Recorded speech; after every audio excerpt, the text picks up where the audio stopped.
할렐루야. 주 예수의 은혜와 평강이 있을지어다.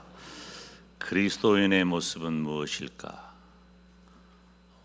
우리를 성도라고 부르는데, 그리스도인이라고 부르는데 우리의 모습은 무엇일까? 기독교를 대표하는 단어 몇 가지가 있는데 그 중에 절대로 빠지지 않을 한 단어, 사랑입니다.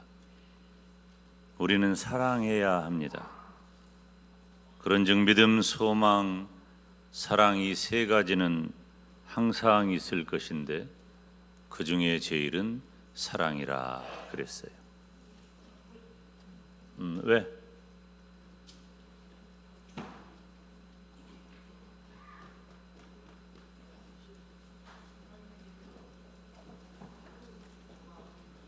몇 분만 하세요.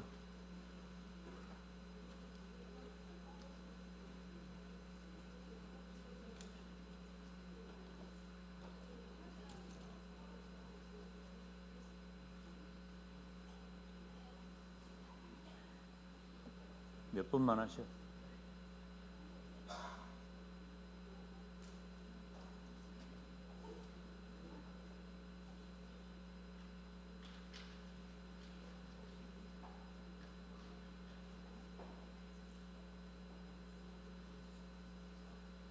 (119를) 부르지? 불렀어?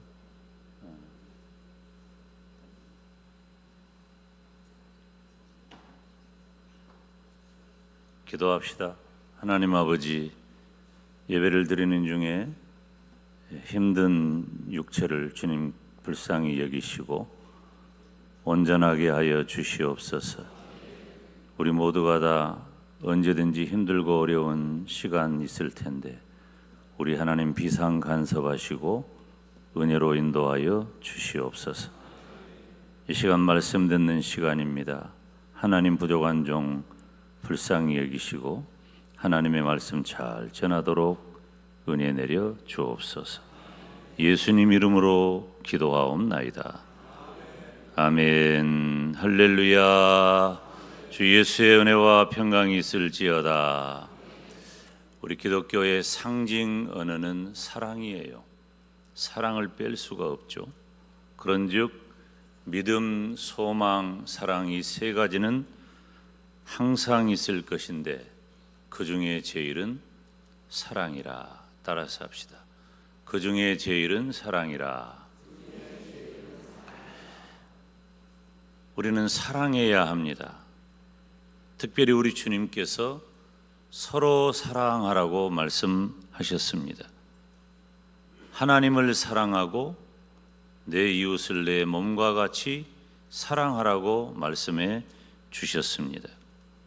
성도는 하나님을 사랑하고 이웃을, 내 주변에 있는 사람을 사랑하며 살아야 합니다. 특별히 중요한 말씀은 내 이웃을 내 몸과 같이 사랑하라 하는 것입니다. 한번 따라서 합시다. 내 이웃을 내 자신같이 사랑하라. 그 이유가 분명해요. 뭐냐면 예수님께서 나를 외면하지 않으시고 모든 순간에 함께 하시는 것처럼 우리는 실제로 우리의 이웃을 사랑하며 살아야 합니다. 내 이웃을 내 자신같이 사랑하라는 것은 또 다른 나를 사랑하는 거예요. 담임 목사는 그렇게 이해하고 해석하고 설교했습니다. 내 이웃을 나 자신처럼 사랑해라. 도대체 어떻게 하는 것이 내 이웃을 내 자신처럼 사랑하는 것일까? 그것은 내 이웃을, 또 다른 사람을 또 다른 나로 사랑하는 것입니다. 쉬운 일은 아니에요. 우리는 실제적인 이웃사랑에 대해 언급하면서 그러면 도대체 어떻게 내 이웃을 내 자신처럼 사랑할까? 지난 시간에 너희 원수를 사랑하며 라고 하는 예수님의 말씀을 들어서 원수를 사랑하라고 하는 말씀을 전했습니다. 너희 원수를 사랑하며 너희를 미워하는 자를 선대하며 너희를 저주하는 자를 위하여 축복하며 너희를 모욕하는 자를 위하여 기도하라. 아멘. 우리 주님께서 우리들에게 가르쳐 주신 말씀은 원수를 어떻게 사랑할 것인가, 구체적으로 저주는 축복으로 대응하고 모욕은 기도로 대응하라는 것이 예수님의 가르침입니다. 서로 사랑하는 그리스도인의 모습은 내 이웃을 내 자신처럼 사랑하는 것, 즉 내 이웃을 또 다른 나로 사랑하는 것인데, 나를 원수로 대할 수 없잖아요. 그러니까 원수를 사랑한다는 것은 그가 나를 저주한다고 할지라도 똑같이 저주로 대응하지 아니하고 축복으로 대응하는 거예요. 나를 모욕한다 할지라도 똑같이 모욕하지 아니하고 내가 그를 위해 기도하는 것으로 대응하는 것입니다. 여러분, 이게 쉽겠어요? 여러분, 이게 되겠어요? 어렵고 안 되는 일입니다. 그럼에도 불구하고 우리 주님께서는 친히 나를 위해 당신의 몸을 아낌없이 십자가에 내어주신 모범을 보이셨기 때문에 우리가 그렇게 하도록 명령하시는 겁니다. 오늘 본문의 말씀은 입술에 관한 내용입니다. 즉 말에 관한 말씀이에요.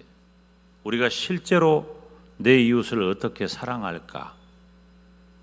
이웃사랑에 대한 실제적인 내 태도, 실제적인 내 삶이 무엇이냐 하는 것이죠. 오늘 본문에 보면은 삼가 말씀에 주의하는 자는 좋은 것을 얻는다고 했어요. 입이 선한 자는 남의 학식을 더한다고 했고, 지혜로운 자의 마음은 그의 입을 슬기롭게 하고 또 그의 입술에 지식을 더한다고 했어요. 선한 말은 꿀송이 같아서 마음에 달고 뼈에 양약이 된다는 것입니다. 다시 말하면은 말이 중요해요. 우리가 이웃을 사랑한다고 하는데, 이웃을 내 자신같이 사랑한다고 하는데 몇 가지 중요한 핵심 가치 중에 말이 가장 앞서요. 내가 말을 어떻게 하느냐, 내 형제에 대하여, 내 이웃에 대하여 말에 대한 나의 태도가 그분을 사랑함을 결정하는 것입니다. 그리고 이것은 매우 중요한 우리의 신앙 인격입니다. 오늘 설교는 우리 목사님 도덕 설교한다, 윤리 설교한다라고 말할 수 있어요. 틀린 말은 아니에요. 그렇지만 구원받은 성도에게, 예수님의 제자에게 우리 주님께서 가르치신 말씀이기 때문에 구원의 영역 안에 있는 저와 여러분에게는 매우 중요한 가르침이 되는 것입니다.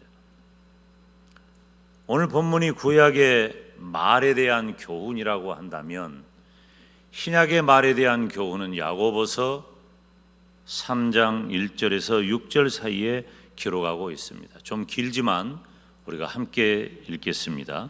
내 형제들아, 너희는 선생된 우리가 더 큰 심판을 받을 줄 알고 선생이 많이 되지 말라. 우리가 다 실수가 많으니 만일 말에 실수가 없는 자라면 곧 온전한 사람이라. 능히 온 몸도 굴레 씌우리라. 우리가 말들의 입에 재갈 물리는 것은 우리에게 순종하게 하려고 그 온 몸을 제어하는 것이라. 또 배를 보라. 그렇게 크고 광풍에 밀려가는 것들을 지극히 작은 키로서 사공의 뜻대로 운행하나니, 이와 같이 혀도 작은 지체로 돼 큰 것을 자랑하도다. 보라, 얼마나 작은 불이 얼마나 많은 나무를 태우는가. 혀는 곧 불이요 불의의 세계라. 혀는 우리 지체 중에서 온 몸을 더럽히고 삶의 수레바퀴를 불사르나니 그 사르는 것이 지옥불에서 나느니라. 아멘. 우리가 큰 불이 나면 너무 힘들죠. 미국 같은 경우도 무슨 캘리포니아에 불이 났다 그러면 뭐 몇 달 동안 꺼지지 않고 재산도 생명도 다 앗아가 버려요. 금년에 우리 동해안 지역에, 영남 지역에 큰 불이 났는데 그때 우리 성도들이 다 돕기 위해서 모아준 이 옷 이런 것들을 가지고 제가 방문을 했는데 1시간 동안 달리는데 1시간 동안 달려도 다 불탄 흔적이에요. 그러니까 얼마나 큰 불이었을까. 지금도 다 복구되지 못하고 또 어려움 당한 분들이 많아요. 그런데 그렇게 큰 불이 처음 시작할 때 하늘에서 벼락이 내리고 뭐 무슨 유황불이 떨어지고 화산이 폭발하고 그래서 난 불이 아니에요. 물론 가끔 그런 천재지변이 생기기는 하지만 대체적으로 그런 불들은 아주 작은 불씨에서 시작된다는 거예요. 야고보는 그 아주 작은 불씨를 우리의 혀, 우리의 말이라고 표현하고 있어요. 비유하는 거예요. 얼마나 위험합니까? 우리의 말 한마디가 온 산을 불태워버리는 그 불과 같은 역할을 하는 거예요. 그 시작점이 되는 거예요. 놀라운 일이잖아요. 그리고 얼마나 두려운 일입니까? 말에 관한 교훈은 성경뿐만 아니라 이 세상에서도 많이 강조합니다. 사람을 이롭게 하는 말은 따뜻하기가 솜과 같고 사람을 상하게 하는 말은 날카롭기가 가시 같다. 입과 혀는 화와 근심의 문이고 몸을 망치게 하는 도끼다. 이거 다 명심보감에 있는 말이에요. 우리 어려서 많이 듣고 배웠죠.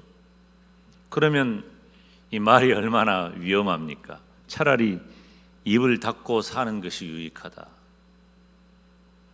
담임 목사가 가끔 그럴 때가 있어요. 말을 안 하겠다는 거예요. 말을 하지 말아라 하는 거예요. 그런데 말 안 하고 살 수는 없잖아요. 예수님을 믿는 성도들도 말을 하고 삽니다. 그런 말이 있기는 해요. 말이 참 많다. 특히 우리 그리스도인에 대한 조금 왜곡된 표현을 할 때 말이 참 많다는 표현을 들을 때도 있습니다.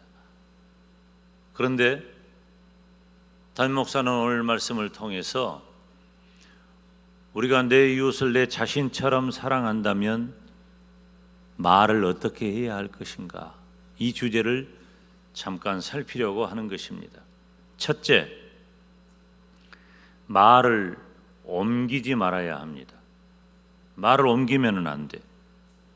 야고보서 1장 말씀을 보면 내 사랑하는 형제들아 너희가 알지니 사람마다 듣기는 속히 하고 말하기는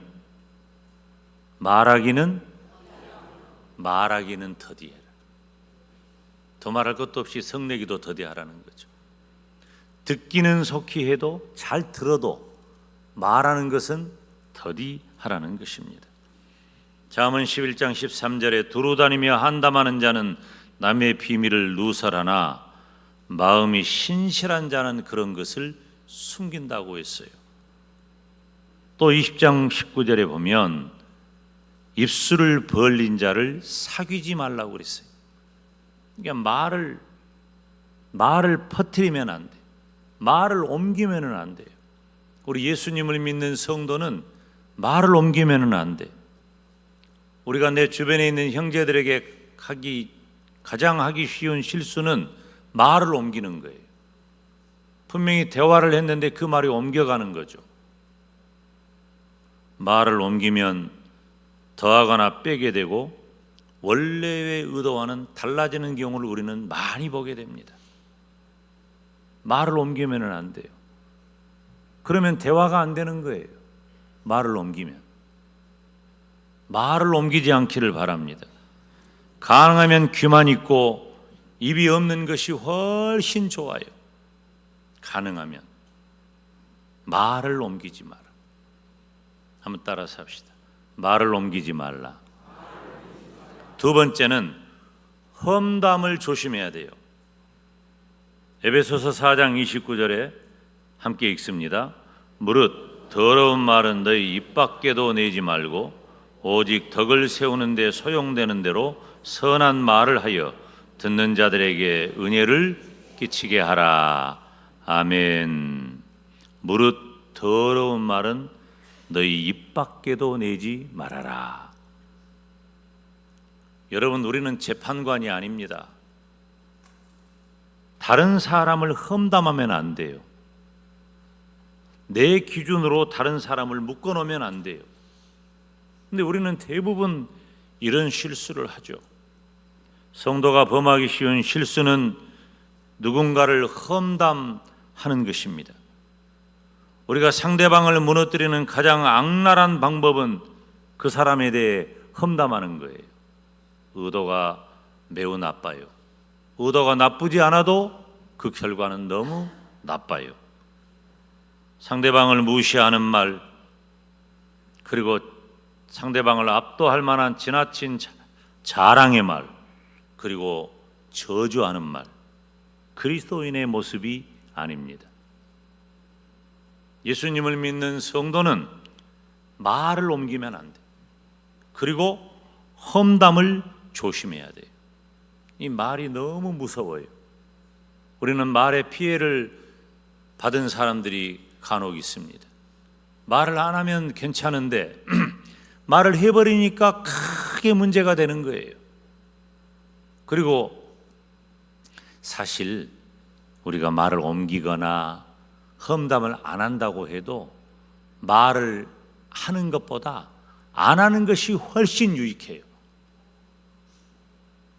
안 해버려야 돼.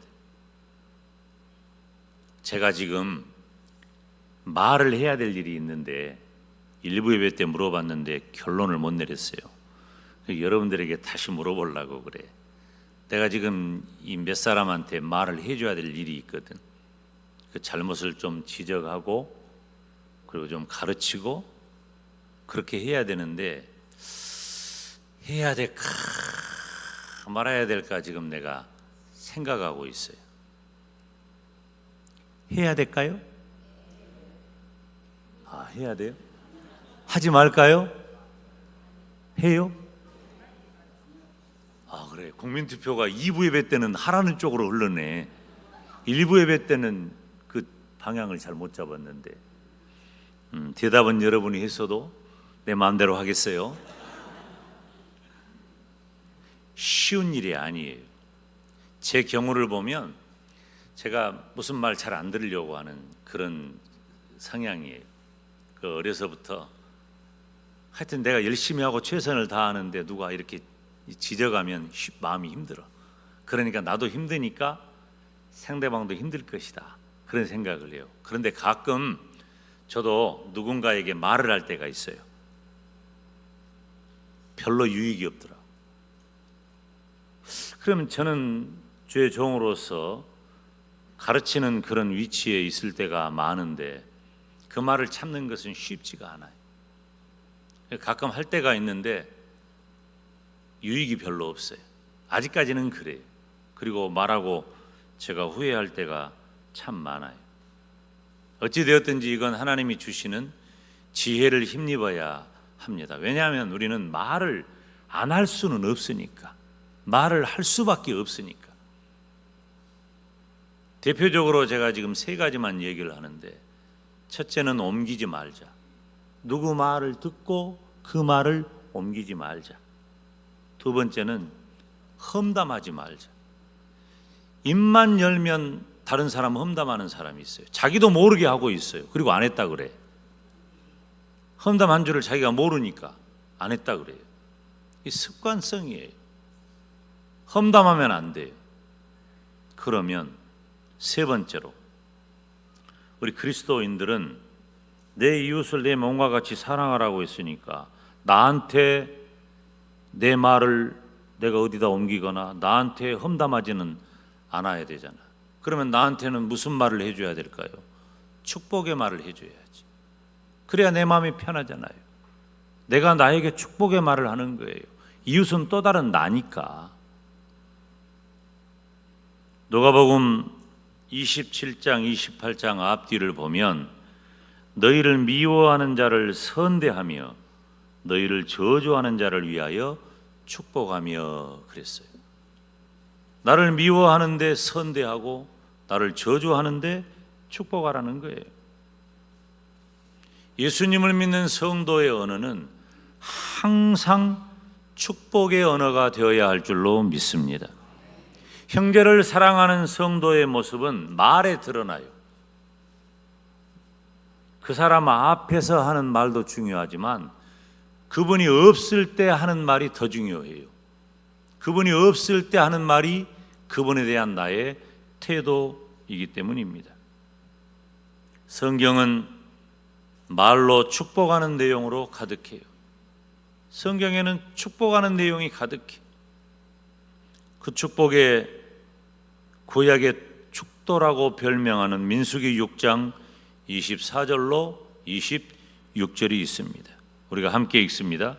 여호와는 내게 복을 주시고 너를 지키시기를 원하며 여호와는 그의 얼굴을 내게 비추사 은혜 베푸시기를 원하며 여호와는 그 얼굴을 내게로 향하여 드사 평강 주시기를 원하노라. 아멘. 하나님께서 직접 모세에게 아론에게 이스라엘 백성들을 이렇게 축복하라고 가르쳐 주셨어요. 사람들에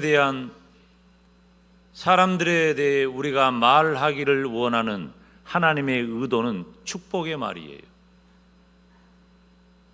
축복 중에 우리들이 가정에 관계된 그런 말이 매우 중요하잖아요. 제가 성경을 여러 군데 찾아봤는데 그 중에 이 성경을 우리가 함께 읽고 싶어요. 시편 128편 1절부터 6절입니다. 좀 길지만 우리가 함께 읽겠어요. 시작. 여호와를 경외하며 그의 길을 걷는 자마다 복이 있도다. 내가 네 손이 수고한 대로 먹을 것이라. 네가 복되고 형통하리로다.